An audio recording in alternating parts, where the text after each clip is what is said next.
Okay, recording on. Hello भाई लोग, मेरा नाम है गौतम कुमार और आज मैं आपके लिए एक बार फिर से लेके आया हूँ भारतीय रेलवे का इतिहास, मतलब कि हिस्ट्री ऑफ इंडियन रेलवे। ये उसका पार्ट 6 है। इससे पहले मैंने अब तक कुल 5 पार्ट बनाए हैं, ये उसका पार्ट 5 है। ठीक है, ये पार्ट 6 है। ये गौतम कुमार, ये मैं हूँ। ठीक है, तो आइए चलिए हम लोग शुरू करते हैं। देखते हैं आज का पहला क्या है। पहला है, प्रथम पूर्णतः सौर ऊर्जा पर आधारित रेलवे स्टेशन गुवाहाटी जंक्शन है। इसकी शुरुआत 17 मई 18 में की गई। तो देखिए, यहाँ कहने का यह मतलब है कि देखो, जो असम की राजधानी है गुवाहाटी, और जो गुवाहाटी का जो रेलवे स्टेशन है ना, उसको हम लोग जनरली गुवाहाटी जंक्शन बोलते हैं। वह पूरी तरीके से 100% सौर ऊर्जा से संचालित हमारे देश का पहला रेलवे स्टेशन बन गया है। क्योंकि वहाँ पर जितने सारे भी इलेक्ट्रिकल अप्लायंसेज है, चाहे वो बल्ब हो, पंखा हो, या फिर वहाँ पे जो कंप्यूटर ही क्यों नहीं चलता हो, सबका सब स्टेशन पे जितने भी इलेक्ट्रिकल आइटम है वो सब का सब सौर ऊर्जा से संचालित होते हैं। इसलिए उसे देश का पहला पूर्ण रूप से सौर ऊर्जा पर आधारित रेलवे स्टेशन कहा गया है। इसकी शुरुआत 17 मई 2018 में की गई, मतलब कि वो पूर्ण रूप से सौर ऊर्जा पर 17 मई 2018 से हो गया और उसके बाद से इसकी शुरुआत कर दी गई। ठीक है, इससे पहले मैंने आपको बताया था कि पहला सौर ऊर्जा से चलने वाली गाड़ी, हालांकि वो गाड़ी सौर ऊर्जा से चली नहीं थी, लेकिन उस गाड़ी के अंदर जितने भी इलेक्ट्रिकल अप्लायंसेज थे, चाहे बल्ब थे, पंखे थे, या फिर जो भी सॉकेट थे, वो सब के सब सौर ऊर्जा पर ही पे ही चल रहे थे। इसलिए उससे सौर ऊर्जा की गाड़ी कहा गया था, और ये सौर ऊर्जा पर चलने वाला पहला रेलवे स्टेशन है। आगे बढ़ते हैं। अगला है, देश का पहला उपनगरीय स्टेशन जो पूरी तरीके से महिलाओं के द्वारा संचालित है, यह माटुंगा रेलवे स्टेशन है। इसे 9 जनवरी 2018 में शुरू किया गया। देखो, माटुंगा रेलवे स्टेशन है, यह महाराष्ट्र में पड़ता है। ठीक ना, महाराष्ट्र से थोड़ा हट के है, ये पड़ता है माटुंगा रेलवे स्टेशन। ये इसका खासियत यह है ना कि भाई यहाँ पर एक चपरासी से लेकर वहाँ के स्टेशन मास्टर तक सब के सब महिलाएं हैं। मतलब कि उस स्टेशन का जो संभालने का जो जिम्मेदारी है वो महिलाओं के ऊपर ही है। ठीक ना, तो हुआ क्या कि धीरे धीरे कुछ ऐसा होता गया कि वहाँ के सारे स्टाफ पूर्ण रूप से महिला ही हो गए। वहाँ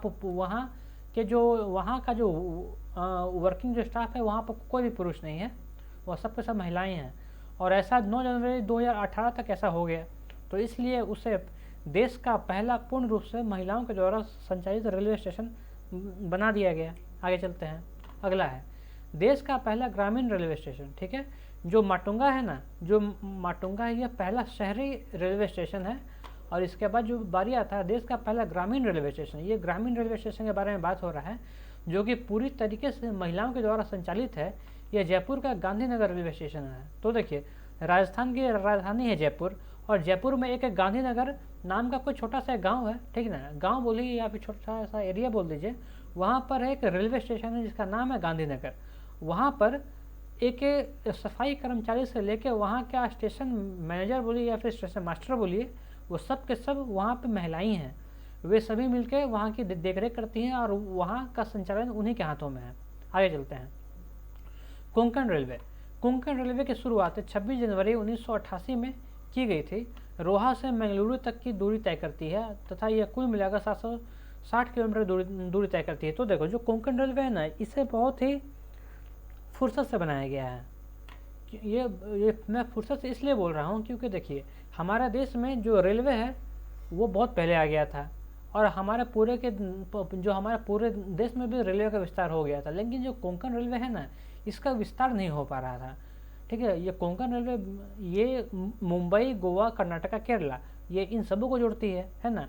तो इसका विस्तार नहीं हो पा रहा था। इसका विस्तार बस इसलिए नहीं हो पा रहा था क्योंकि यहाँ का जो टेरेन है ये बहुत ही ज़्यादा ऊपर नीचे है। मतलब कि यहाँ पे रेलवे ट्रैक बिछाना एक असंभव सा कार्य था। लेकिन भारतीय रेलवे ने इसे आड़ों हाथों लिया और इस पर काम शुरू किया, जिसमें बहुत ज़्यादा समय लगा। इसलिए ये बहुत खूबसूरत बना और बहुत अच्छे तरीके से इसे बनाया गया है। ये कुल मिलाकर करें 760 किलोमीटर की दूरी तय करती है। ठीक है, ये रोहा से मंगलुरु तक चलती है। आगे बढ़ते हैं। अगला है, विश्व की सबसे पुरानी लोकोमोटिव फेरी क्वीन है। भारतीय रेलवे ने इसे आज भी रेवाड़ी में संभाल कर रखा है तथा आज भी ये वर्किंग कंडीशन में है। फेरी क्वीन मीटर गेज पर चलती है। तो देखिए, आज के समय में विश्व का जो सबसे पुराना लोकोमोटिव है वो फेरी क्वीन ही है। हालांकि और भी थे लेकिन वो आज के समय में है नहीं।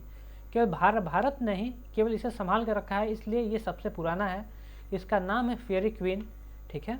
और ये स्टीम इंजन से संचालित है और इसे आज के समय में भारतीय रेलवे ने एक धरोहर के रूप में इसे रेवाड़ी में संभाल कर रखा गया है और हमेशा से इसके ऊपर काम होते रहता है और ये मीटर गेज पे चलता है। और ये जो फेरी क्वीन है ना, इसे आज भी रोज़ चलाया जाता है, मतलब कि कुछ दूरी से रोज़ तय करवाई जाती है ताकि ये वर्किंग कंडीशन में रहे।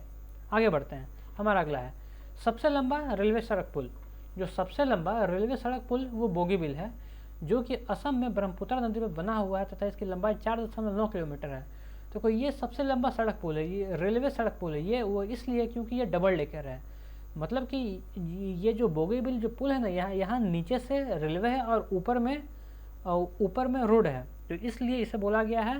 इसलिए ये जो कंबाइन ये जो कॉम्बो पैक है ना, ये हमारे देश में पहली बार आया है और जिसकी लंबाई 4.9 किलोमीटर है। इसकी वजह से ये सबसे लंबा पुल बन गया है, ठीक है। और ये असम के गुवाहाटी में कहाँ पे, ये असम में ब्रह्मपुत्र नदी पर बनाया गया है और इस पुल का नाम है बोगीबिल पुल और इसकी लंबाई 4.9 किलोमीटर है। आगे बढ़ते हैं, विवेक एक्सप्रेस। विवेक एक्सप्रेस का नाम तो सुना ही होगा। ये विवेक एक्सप्रेस एक ऐसी गाड़ी है जो कि हमारे देश में जो सबसे ज़्यादा लंबी दूरी तय करती है। ये असम के डिब्रूगढ़ से शुरू होती है और ये अपनी जर्नी ख़त्म करती है कन्याकुमारी में। इस बीच ये कुल मिलाकर 6 राज्यों से होकर गुजरती है। जो विवेक एक्सप्रेस है ना, इसे विवेकानंद के नाम पर रखा गया है। आगे बढ़ते हैं, भारतीय रेलवे का जो सबसे व्यस्त मार्ग है ये है दिल्ली कोलकाता रेलवे मार्ग। जो दिल्ली का कोलकाता रेलवे मार्ग है ना, ये भारतीय रेलवे का सबसे व्यस्तम मार्ग है। भाई इस रूट में इतनी ज़्यादा ट्रेन है कि आप सोच नहीं सकते हैं। बहुत ज़्यादा ट्रेन चलती है, समझिए कि यहाँ पे बिल्कुल भी फुर्सत नहीं है। आगे बढ़ते हैं, हमारा पहला रेलवे विश्वविद्यालय वडोदरा में बनाया गया है। तो देखिए, गुजरात में एक शहर है वडोदरा, ठीक है ना। गुजरात में एक शहर है वडोदरा जहाँ पर भारत का पहला रेलवे विश्वविद्यालय बनाया गया है। मतलब कि रेलवे में जो भी बहाली होगा उन्हें वहाँ पर सीखने के लिए भेजा जाएगा। आगे बढ़ते हैं, अगला है, गुजरात पहला राज्य है जहाँ पर पीपीपी मॉडल के तहत निर्माण कार्य को शुरू किया गया। देखो, तो गुजरात है ना, जो गुजरात में जो रेलवे है उसने सबसे पहले वहाँ पर पीपीपी मॉडल के तहत कार्य करना शुरू किया है। पीपीपी का मतलब क्या होता है? इसका मतलब होता है पब्लिक प्राइवेट पार्टनरशिप। इसके तहत होता क्या है कि रेलवे ने पब्लिक से टाई अप किया है, ठीक है ना। रेलवे ने पब्लिक से टाई अप किया है और उसके साथ ही ये काम करता है। तो इसमें रेलवे को फ़ायदा ये है ना कि इसमें रेलवे को खुद के वर्कर रखने की ज़रूरत नहीं पड़ती है और ये बाहर से वर्कर को हायर कर लेता है, काम करवाता है और ये पैसे भी नहीं देता है। आगे बढ़ते हैं, अगला है, मेघालय में पहली बार 2014 में रेल चली। तो देखो, 2014 से पहले मेघालय में रेलवे ट्रैक्स ही नहीं थे, लेकिन 2014 के बाद मेघालय में रेलवे ट्रैक्स को डाला गया और वहाँ पर ट्रेन चलाया गया। तो ये जो ट्रेन है ना, मेघालय को गुवाहाटी से जोड़ दिया गया। मतलब कि गुवाहाटी उसके ऊपर पड़ता है, असम उसके ऊपर पड़ता है और असम के नीचे में मेघालय है। तो वहाँ से असम को मेघालय से जोड़ दिया गया है और इन दोनों के बीच में अभी ट्रेन का परिचालन किया जाता है, ठीक है। तो भाई मेघालय में एक स्टेशन बनाया गया है जिसका नाम है मेंदी पठार। मेघालय में एक स्टेशन बनाया गया है जिसका नाम है मेंदी पठार। असम के गुवाहाटी से मेंदी पठार के बीच में ही अभी ट्रेन का परिचालन होता है। अभी और जगह भी इसका विस्तार किया जा रहा है जिसमें अभी काफ़ी समय लगेगा। आगे चलते हैं, अगला है, Mumbai Ahmedabad high speed rail corridor की शुरुआत 14 सितंबर 2017 में की गई थी तथा इसे 2023 तक पूरा कर लिया जाएगा। इस प्रोजेक्ट की लंबाई 508 किलोमीटर है तथा इस पर रेलवे 320 किलोमीटर की गति से चलेगी। तो देखो, ये Mumbai Ahmedabad high speed rail corridor है ना, अभी ये शुरुआती स्टेज में, अभी इसे बनाया जा रहा है, ठीक है ना। और जो इसकी नींव 2017 में पड़ी थी तथा जो इसका डेडलाइन है वो 2022 रखा गया था, लेकिन कोरोना की वजह से इसका डेडलाइन को भी एक साल आगे कर दिया गया है। इस प्रोजेक्ट की जो कुल लंबाई है वो 508 किलोमीटर रहने वाली है और इसे इस तरीके से बनाया जा रहा है ना इसे इस तरीके से बनाया जा रहा है क्योंकि इसके ट्रैक पर जो रेल है 320 किलोमीटर पर आवर के गति से रेल रफ्तार भर सके, इसलिए इसे कुछ इस तरीके से बनाया जा रहा है। इसलिए इसका लागत भी बहुत बड़ा है। आगे बढ़ते हैं। अभी वर्तमान में भारत में केवल 2 डेडिकेटेड फ्रेट कॉरिडोर हैं जो हमारे देश में है ना। देखो, जो फ्रेट कॉरिडोर हम लोग उसे बोलते हैं जिस मार्ग के थ्रू केवल मालगाड़ियाँ ही चलती हैं। तो अभी केवल हमारे यहाँ केवल 2 ही डेडिकेटेड फ्रेट कॉरिडोर हैं। और भी फ्रेट कॉरिडोर हैं, लेकिन वो सब के सब अभी अंडर कंस्ट्रक्शन है, हर जगह काम किया जा रहा है। लेकिन ये दोनों का काम पूरा हो चुका है, इसलिए ये यहाँ पे हम बोल सकते हैं कि अभी केवल 2 ही हैं। 2 डेडिकेटेड फ्रेट कॉरिडोर है। जो पहला है ईस्टर्न डेडिकेटेड फ्रेट कॉरिडोर और दूसरा है वेस्टर्न डेडिकेटेड फ्रेट कॉरिडोर। तो देखते हैं जो वेस्टर्न डेडिकेटेड फ्रेट कॉरिडोर है, इसका लंबाई 1467 किलोमीटर है। यह उत्तर प्रदेश के दादरी से, ये उत्तर प्रदेश से शुरू होता है। उत्तर प्रदेश के दादरी से जवाहरलाल नेहरू बंदरगाह मुंबई तक जाती है। यह यूपी से मुंबई तक चलती है। यह केवल मालगाड़ियों के लिए विकसित किया गया, मैंने बोला ना, क्योंकि ये डेडिकेटेड फ्रेट कॉरिडोर। फ्रेट का मतलब होता है जहाँ पे केवल रेलगाड़ियों का परिचालन होता है। फ्रेट का मतलब भाड़ा होता है। अगला जो ईस्टर्न डेडिकेटेड फ्रेट कॉरिडोर का जो लंबाई है 1760 किलोमीटर है और इसे पंजाब से चलाया जाता है। पंजाब के लुधियाना से दालगुनी पश्चिम बंगाल तक चलाया जाता है। अब ये दोनों चल रहा है भाई, एक चल रहा है यूपी से मुंबई तक और दूसरा चल रहा है पंजाब से पश्चिम बंगाल तक। मतलब कि आपस में कहीं ना कहीं तो भाई ये एक दूसरे को इंटरसेक्ट करेगा, क्योंकि जो गाड़ियाँ पंजाब से आती हैं उसे यूपी के रास्ते ही आना होता है। तो देखते हैं कहाँ पे ये दोनों आपस में इंटरसेक्ट करती हैं। तो देखिए, दोनों यूपी में एक जगह खुर्जा में ये दोनों आपस में एक दूसरे को इंटरसेक्ट करती हैं। मतलब कि वहाँ पे ये दोनों एक दूसरे को मिलती हैं। तो अब दोनों कॉरिडोर को आपस में मिलना बहुत ज़रूरी होता है, क्योंकि कई बार होता है कि हो सके यूपी से कुछ माल हो जिससे पश्चिम बंगाल पहुँचाना हो, तो माल यूपी से आएगा, खुर्जा में रोक दिया जाएगा। खुर्जा से जो दूसरी गाड़ी आएगी इसे लेके पश्चिम बंगाल चली जाएगी। इसलिए इसको इंटरसेक्शन ज़रूरी हो जाता है। आगे बढ़ते हैं। अगला है ईस्ट वेस्ट कॉरिडोर तथा नॉर्थ साउथ कॉरिडोर आपस में मिलकर एक गोल्डन क्वाड्रिलेटरल बनाते हैं। मतलब देखो, अब मैंने बोला कि अभी और भी बहुत सारे फ्रेट कॉरिडोर का निर्माण का कार्य चल रहा है। तो ये तो अब तक 2 हम लोगों को मिल चुका है, लेकिन इसके अलावा जो बाकी का है ना, अभी उस पर काम चल रहा है। तो देखो, एक है ईस्ट वेस्ट कॉरिडोर, मतलब कि एक है पूरब को पश्चिम से जोड़ेगा और दूसरा उत्तर को दक्षिण से जोड़ेगा। ये सारा अभी वर्किंग कंडीशन में है। तो ये जब ये चारों मिलता है ना, तो ये चारों आपस में मिलकर एक गोल्डन क्वाड्रिलेटरल मतलब एक गोल्डन चतुर्भुज का निर्माण करता है। ठीक है, अब ये निर्माण करता है। ये सारे कॉरिडोर आपस में झांसे में मिलते हैं। तो देखिए, तो ऐसा होगा कि भाई देखो, जो सबसे ऊपर में कश्मीर से गाड़ी चलेगी और जाएगी नीचे कन्याकुमारी तक, फिर इधर गुजरात या मुंबई से गाड़ी चलेगी और पूर्व में जाएगी पश्चिम बंगाल तक। तो भाई ऊपर से नीचे और दाएं से बाएं गाड़ी चल रही है। तो भाई ये तो बहुत अच्छा बात है। और ये सब के सब आपस में एक दूसरे को इंटरसेक्ट करने वाले हैं झांसी के पास आके। ठीक है, ये झांसी के पास सबको आपस में इंटरसेक्ट करना भी ज़रूरी है।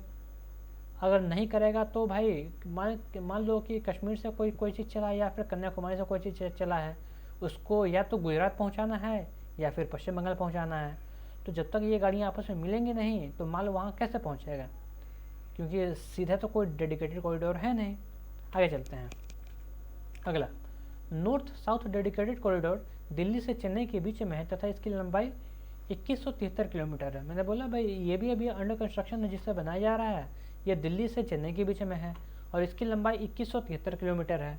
अगला है east west dedicated freight corridor.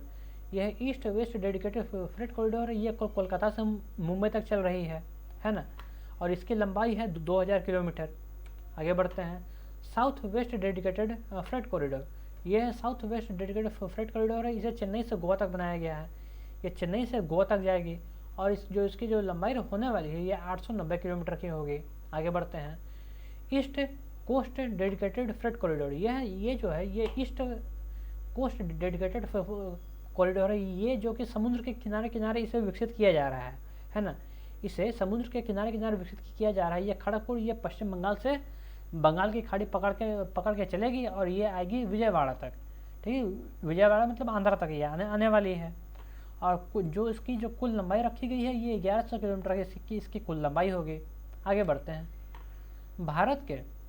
Bharat के पहले semi high speed train Vande Bharat express है, जिसका निर्माण पेराम्बूर तमिलनाडु में किया जाता है। तो देखो, जो हमारा देश भारत है ना, यहाँ पर भारत सरकार ने एक सेमी हाई स्पीड ट्रेन को लॉन्च किया, जिसका नाम रखा गया ट्रेन 18।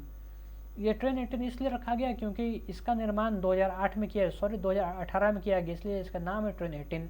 बाद में इसका नाम बदल करके वंदे भारत एक्सप्रेस रख दिया गया है। और ऐसा भारत सरकार का ऐसा प्लान है कि जितने भी शताब्दी एक्सप्रेस है ना, उसको वंदे भारत एक्सप्रेस से रिप्लेस कर दिया जाएगा।